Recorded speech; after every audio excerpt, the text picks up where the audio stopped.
Ladies and gentlemen, good morning. Welcome to another HR Fridays with On Demand HR. My name is Clint, Managing Director of On Demand HR. As you are very well aware, every week we have a specific topic at 11:30 on Fridays where we talk about something in the workplace relations, HR, recruitment space, or the other potential matters before the Fair Work Commission. Please let us know any topics of interest or future topics of interest. Please let us know any comments you've got throughout today's presentation. Happy to take questions on the fly and answer them as we can. The whole purpose of HR Fridays is to try and provide businesses, professional advisors, and our associate members advice, which is based on reality. We have been in the Fair Work Commission many times. We've conducted many workplace investigations. We've dealt with the Fair Work Ombudsman a number of times and other employment tribunals. And we can provide you with real perspective on these issues, not just theory and scare tactics that you may often get from other advisors. Please visit www.ondemandhr.com.au for a full comprehensive suite of our services, first of all, but also plenty of education tools there for you to look at also. Today's topic is going to be policies and procedures, the do's and the don'ts of policies and procedures. So most organizations have them, but how effective are they at actually delivering what the business should have in these areas? So without further ado, let's get into today's presentation. So first and foremost, to give you an overview of the types of policies and procedures that we would normally recommend to a small to medium business, this is just an example of some of the policies that we would look at and draft for your organization. So first of all, we draft provisions in relation to meals and breaks. We draft provisions in relation to things like, grooming and hygiene, secondary employment.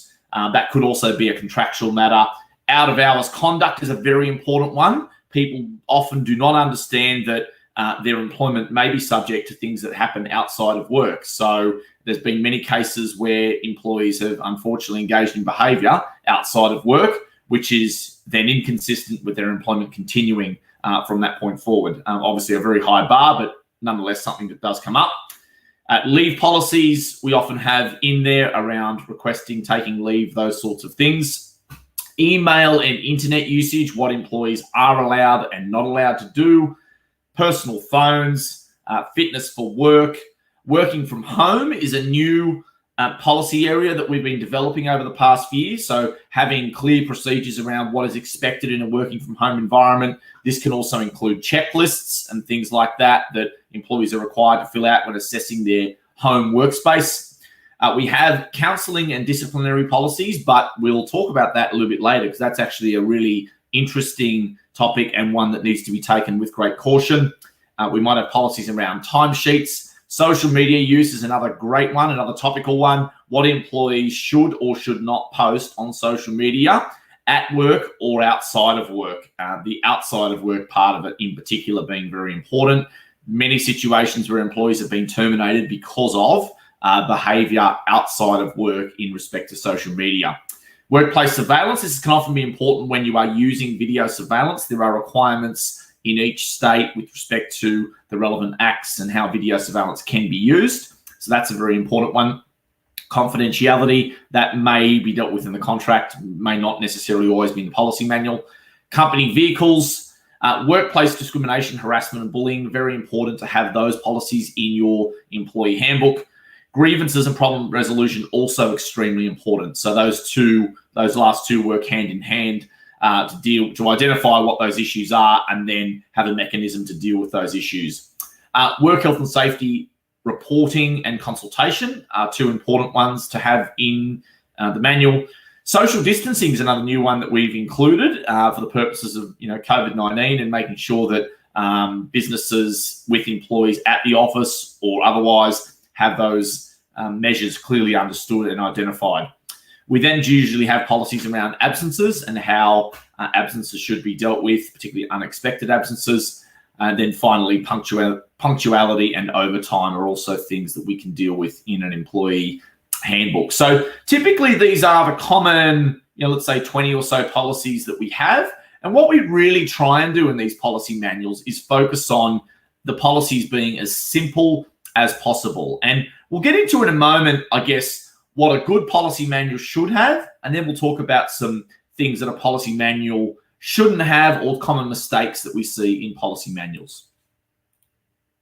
So first and foremost, a policy manual should be simple, easy to understand, and something that will be actually read by employees. I often see policy manuals written in very strong legal jargon language, and I don't necessarily agree that that is the best way of communicating a policy. I think it's got to be somewhere in between the policy being well written, but also being understandable and put in layman's terms. So I don't think it's the same sort of language that you would have in a policy manual, in a contract of employment. I think it's somewhere between that sort of style of language and putting it into terms that are kind of layman's terms for employees to understand. So that's the first thing I would say about policy manuals, keeping them simple, keeping them as short as possible, and having them easy to understand. A policy manual should ideally deal with standards of performance, behavior, and conduct of employees. And policies should be designed to create obligations on employees.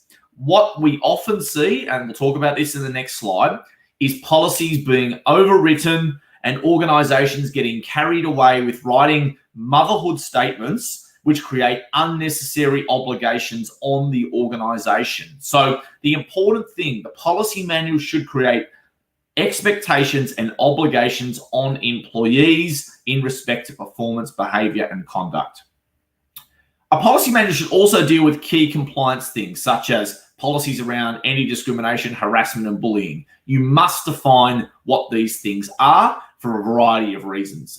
Workers' comp claims, for general complaints, and also to ensure that your organization is not exposed in respect to future claims that could be brought in these areas. You must also have a grievance procedure to deal with any discrimination, harassment, and bullying, and other potential general complaints that may arise. You must deal with things like video surveillance if you are carrying out video surveillance of work sites where employees may be present. And also there's other compliance things such as WH&S consultation. There is probably a few more that were in that list that we spoke about earlier, but to give you a flavor of, I guess, some of the compliance style policies, those are some examples of things that should be included. I guess another thing is to understand that really what we should be having in an employment contract and an employee policy manual should not really overlap too much. The employment contract should really define the terms and conditions, or the express terms and conditions of the employment, or the legal terms and conditions of the employment. The policy manual should be something that changes over time and evolves as the expectations of performance, behavior, and conduct also evolve. So they should be very much viewed as two separate things. You will have, some crossover in some areas, but ultimately it should deal with things that aren't necessarily dealt with in the employment contract, particularly in relation to performance, behavior, and conduct. And again, your policies can be amended from time to time as your business expectations change. And the idea of having this sitting outside of the employment contract is that these changes can be made without necessarily obtaining mutual agreement with employees. So we'll move on to some of the don'ts. So some of the things and problems we see in the manual and these sorts of things that organizations often get wrong. So I think the general rule when looking at policy mistakes is anything that creates unnecessary obligations on the organization. If you're creating an unnecessary obligation on the organization, it's probably not a great idea to put it into a policy manual. The main areas that I see this when we assess policy manuals are in disciplinary policies. This is a fundamental error that is made very, very often. We see disciplinary policies which prescribe that an employee will be given this warning, and this warning. This is what the warning will say. This is the period of time that the employee will be given to improve, and so on and so forth. Whilst that might sound like a very noble gesture and might sound like, ideally how we'd like to run this process, in practicality, these sorts of policies can be a disaster, especially when you need to expedite a performance process or a conduct process in respect to potentially terminating employment sooner than would otherwise be prescribed in the policy. So what you want in the policy is flexibility to be able to deal with issues on their merits. And I certainly would not be going into detail about how many employee warnings someone is going to receive prior to termination. The Fair Work Act in Section 387 makes it clear, in terms of unfair dismissal considerations, the Commission will consider how many warnings that have been given to an employee when considering whether or not a termination is valid. Why, as an organisation, you need to do anything beyond defining how many warnings are appropriate is beyond me, and I see it very often, and in my opinion, it is a massive mistake when those sorts of policies are written in that way. So something to be very careful of if you are preparing a disciplinary policy. In terms of grievance and investigation policies, I see similar mistakes in these policies as well. So being too prescriptive about how an investigation will be conducted, what sort of, how the employee will be given the right to respond. Obviously, an employee will be given a right to respond, but we see policies that are written that the employee will be given, X amount of time to respond, and they will have the opportunity to provide this response in writing. And after the response is provided in writing, they'll then come to a meeting, and then the meeting will be conducted in this particular way. The problem with, again, policies like that is that, each investigation is different. They may be conducted differently.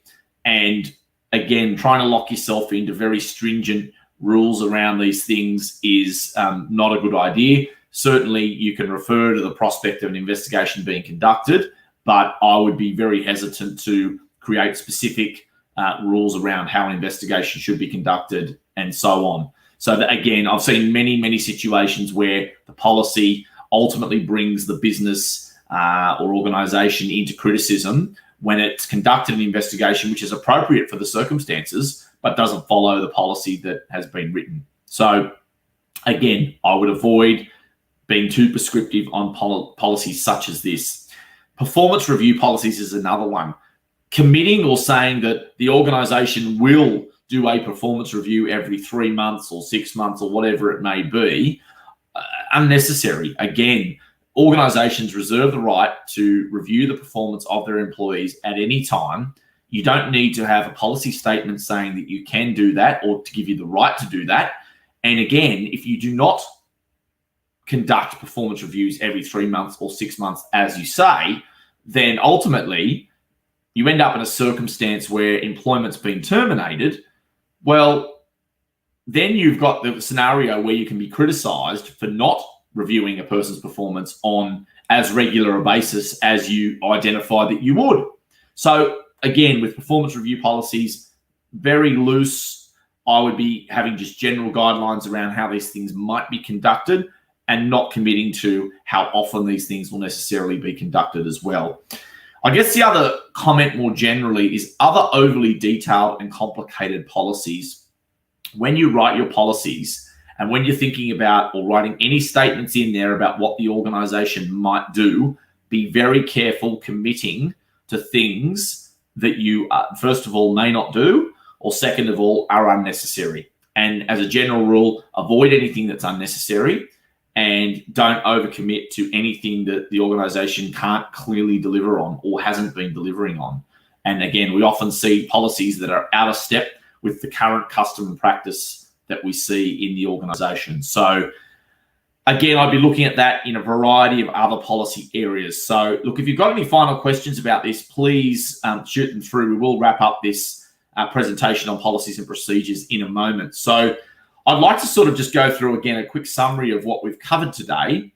And essentially, from a policies and procedures perspective, I'd be looking at focusing on generally a core of around about 20 policies. I'd be keeping these policies to half a page to a page, not having 4-page, 5-page policy documents that inevitably won't be read and inevitably are probably too prescriptive for your organisation. So that's the first comment I would make.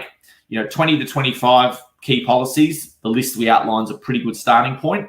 Looking at certainly keeping them simple, in simple language if possible, and looking again at trying to avoid unnecessary obligations for your organisation. making sure they reflect the practices of your organization as it currently stands. So thanks very much once again for tuning in. My name is Clint Indrell, Managing Director of On Demand HR.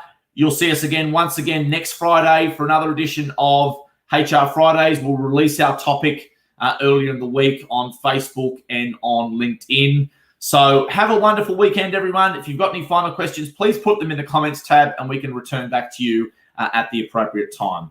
Thanks again and have a wonderful weekend.